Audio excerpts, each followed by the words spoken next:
Hi, I'm Loc. I'm Mark. Go. How are you doing, Marco? I don't know. I don't really think Mark and Loc. Movie talk actually works a lot better. Marc and Loc movie talk. That would be pretty funny. That works. So, we are talking about movies, and the latest movie we saw was The Wolverine. The Wolverine. Aw. Yeah, Hugh Jackman. Hugh that Jackman. guy. That guy is a piece of man, man. He's him. Who was Thor? Hemsworth. Chris Hemsworth. Chris or Liam, one of them. No, it's Chris. Liam is the whatever. Liam is he's the with- guy in the he's shitty with- movie Hunger Games. Hunger Games and Miley Cyrus and all that. Miley Cyrus. Yeah, he was engaged to Miley Cyrus. What? Yeah. Where are you people? Anyway, Not into not that into- stuff. Not into that stuff.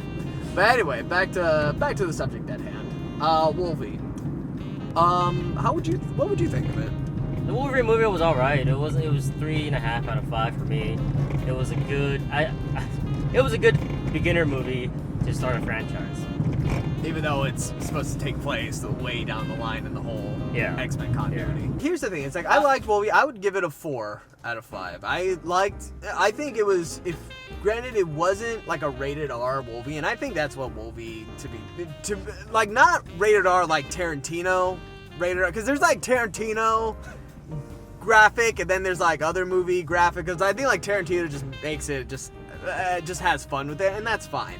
But Wolvie, I think, could use some more decapitations and dismemberments to make it like truly a good kind of Wolvie movie, or more accurate Wolvie, a brutal Wolvie movie. Yeah. But for what we got, it's like I liked it. Like they had a lot of stabbings, both by Wolvie and to Wolvie, and yet not a lot of blood. We will accept your surrender with respect. Is that all the men you brought?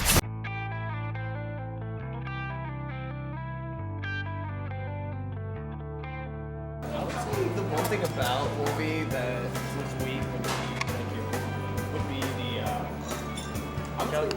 Daniel. Viper poisons Wolvie is just kind of like, okay. We didn't even poison her, too. She like injected him with that thing with the heart. See, they didn't explain how that took away his power. That's what I'm saying. That's why, at least with the if they included the carbonadium, then that would give an explanation of why Wolvie, it gets weakened. But the thing is, I think they would include mentioning of Omega Red, but that would be kind of clashing with each other because, you're in Japan and you're talking about a character from Russia, kind of thing. But other than that, and then Silver Samurai actually was pretty cool. Like I liked how he's just a hulking, Samurai. yeah, which was awesome. And he freaking declaws Wolvie. That was pretty awesome. I thought that was crazy. I thought that was nuts. Like, I didn't think they'd do that. Exactly, because they always try to make Wolvie, the ultimate badass, but no, they totally weakened him at that point.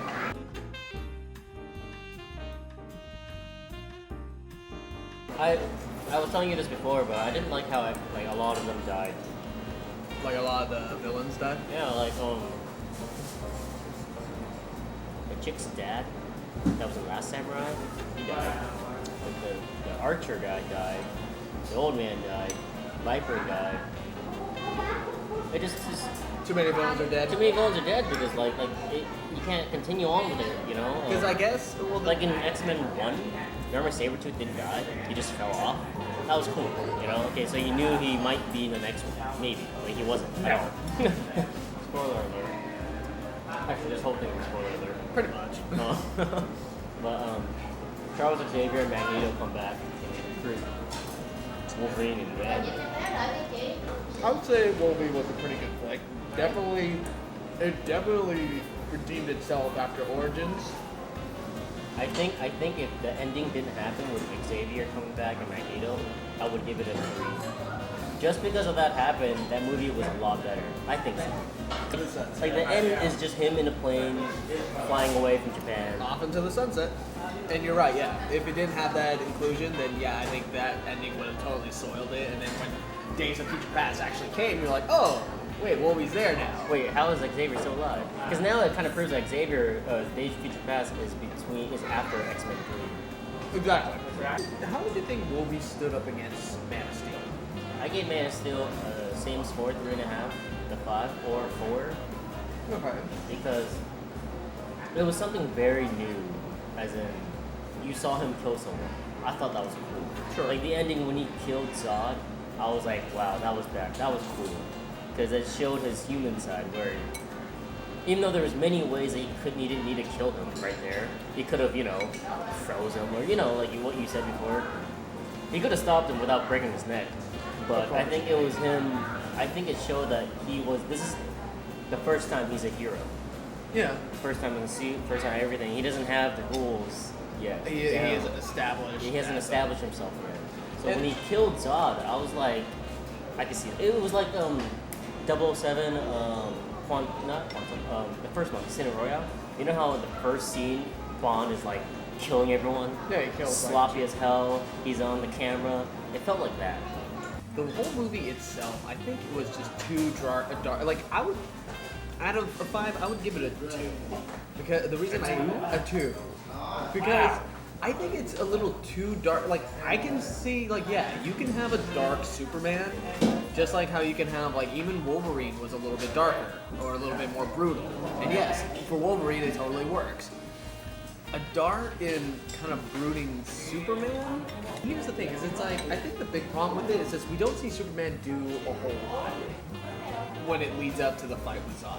Sure, he saves a few people. He saved the oil guys on the oil rig earlier in the movie.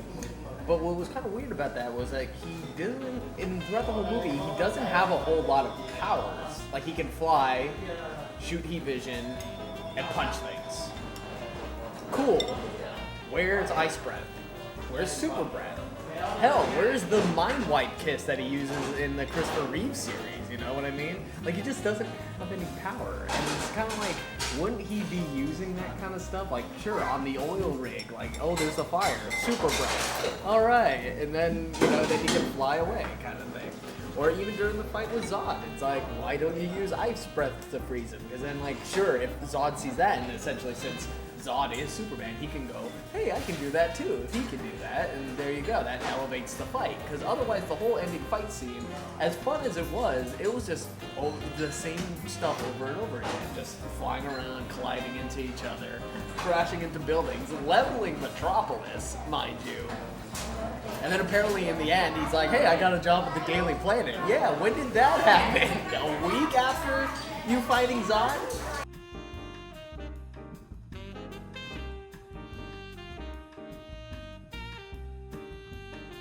It was funny because I know Superman always had this God complex or Jesus complex. Sure. Well, he is essentially, he can be a god. Yeah. People. But when he flies off to save Lois, when Lois was in the little ship flying to Earth back from Zod's ship. Yeah.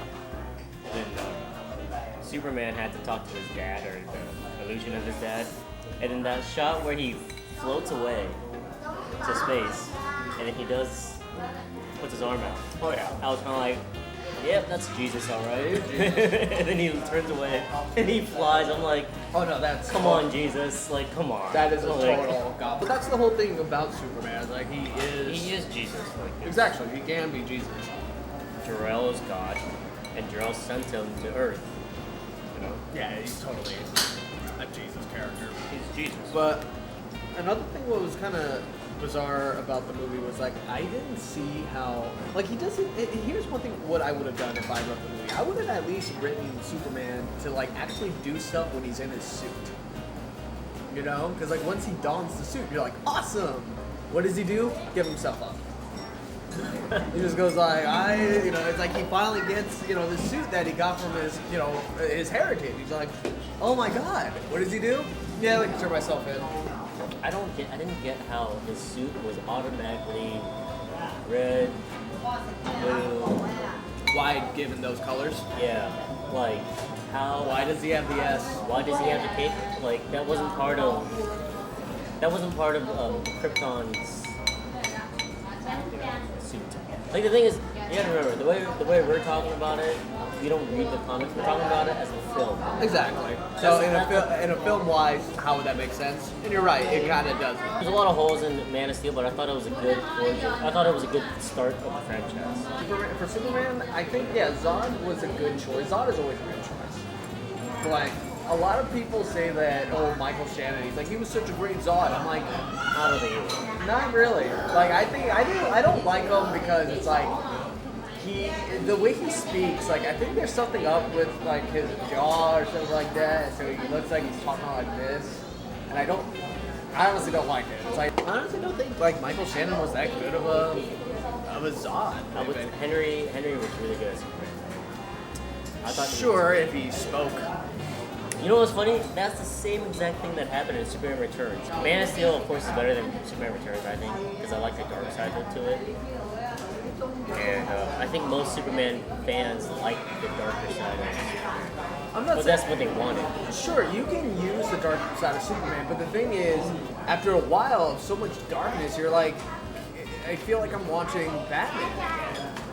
How I would have written it would be like, have Superman learn how to use his powers, learn how to control, or like have some sort of control when he's like, say, he stops a bank robbery, like he goes overkill on a car or something like that. Show him how, and he does even in the movie, it does show how he slowly learns his powers, like how he's slowly learning to fly and stuff like that, which doesn't make sense. It's like, you would think throughout his whole childhood he would know how to do ice breath and super breath. Like, has he never blown out a candle in his life and to be like, whoops, there goes the cake kind of thing. You're the only, not the only, but you're one of the rare ones that's arguing that Superman didn't use enough powers. Because every time I talk to someone that hates Superman or doesn't like Superman, they're like, he's too crazy, he's too good, he's too powerful. Sure, but the thing is, it's kind of like I want him, he's finding somebody who's his equal, though. Because it's like if you show that Superman can do ice breath, then Zod could just go right back and say, hey, I can do that too.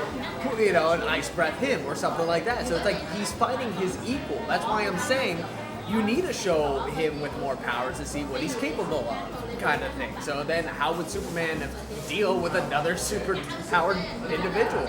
Because here, all they're doing is just flying around, you know, headbutting each other left and right. Dragon Ball Z, man. Dragon Ball Z.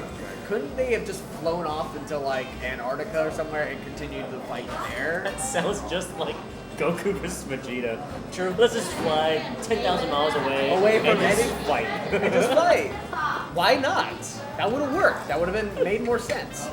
Just how it ended. This is our idea of this is gonna happen. We're gonna have a Dragon Ball Z movie. Dragon Ball Z. There you go. They a lot better than the one that they had already. I'm gonna go play around. Okay.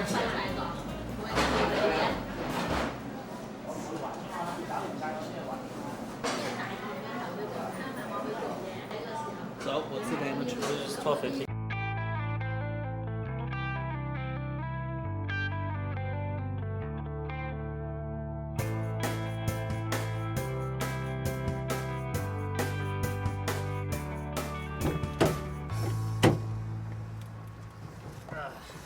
That was a pretty good lunch. Delicious. Yep. I enjoyed it too much.